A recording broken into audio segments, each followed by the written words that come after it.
you're special. Certain it's your love that holds me together. Lately you say what a shame. You were mine, you and I go the same. You were mine, you were top in the rain. Suicide in the clouds of your dreams. Hello, ladies and gents. You already know what fucking day it is. It is Wednesday. What does that mean? Finnegan on Finnegan Wake Wednesday. Today, we're going to be doing page 8, and I'll begin with lines 1 through 8.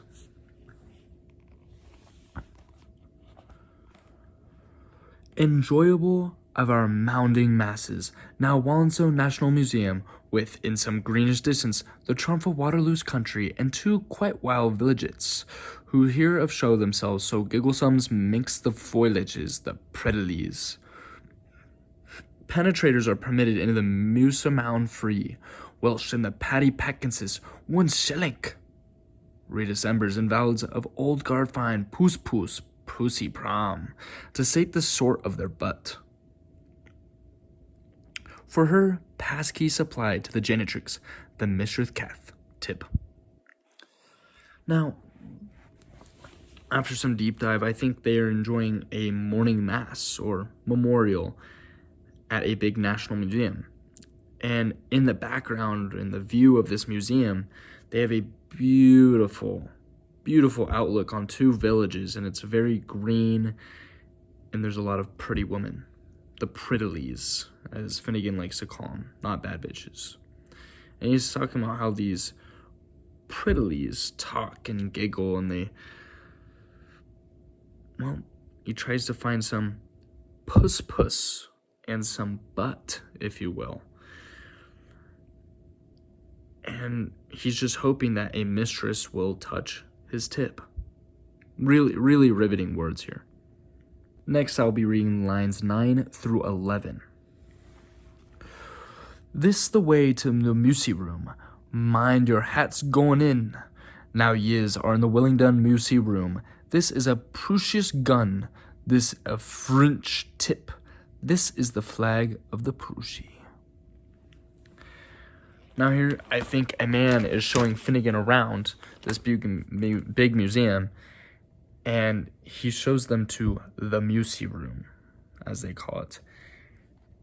And I think he's saying, mind your hats as you go in, which gives me the idea that this is a very small room with a very low ceiling. And this man, this mysterious man that is showing them this room, says that this is the real Willingdon Museum. This is a precious gem, and then he shows them a French flag. Next, I will be reading lines 12 through 22. Oos the cap and sorcerer, this is the bullet that bing the flag of the Prussias. This is the French that fire on the bull that bang the flag of the Prussias.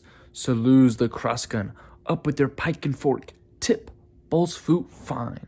This is the 111 hat of Napoleon, tip, Lippelehum This is the Willingdon on his Sam White horse, the Cokenhape.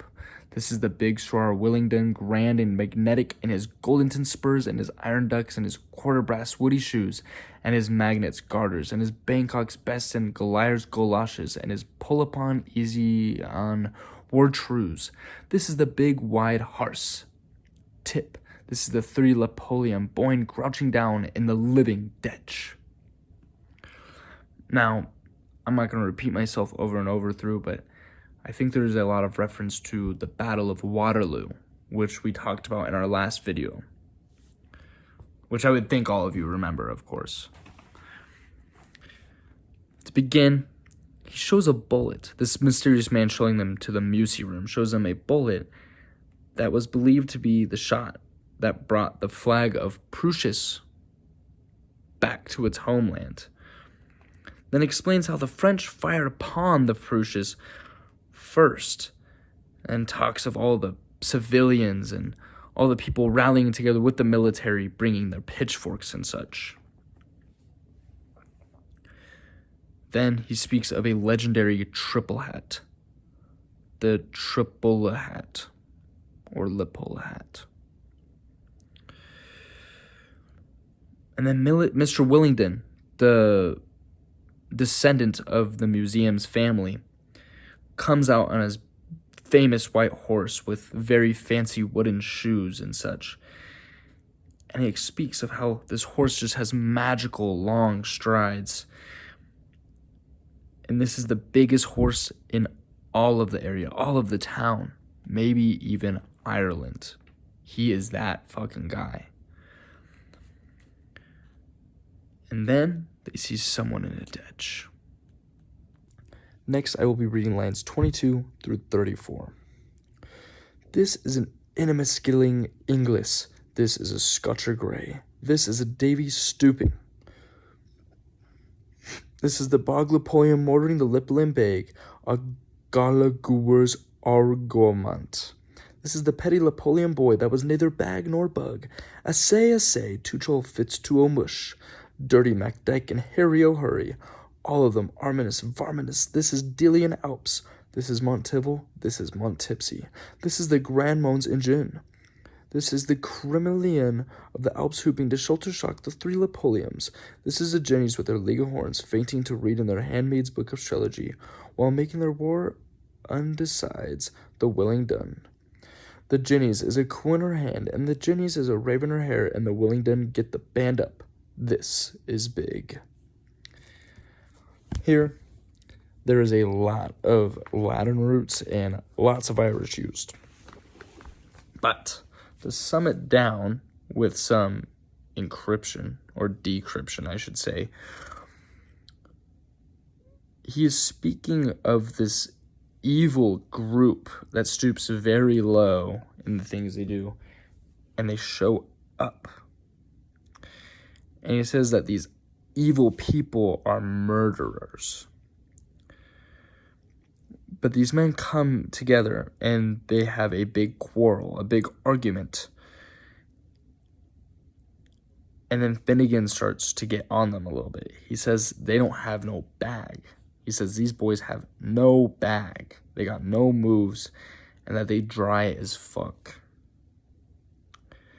And then he calls one of them a touch hole, a cunt, a little dyke, after his verbatim. And he calls this dyke a hairy cunt with some Irish slang. Then he talks of the multiple people in this group that all have Greek names.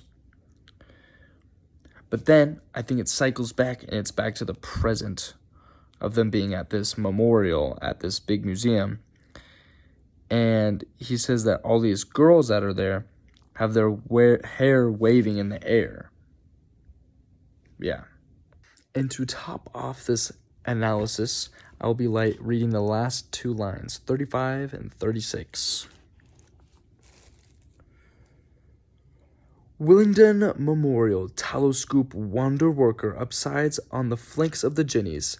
6 caliber harass power. Tip this.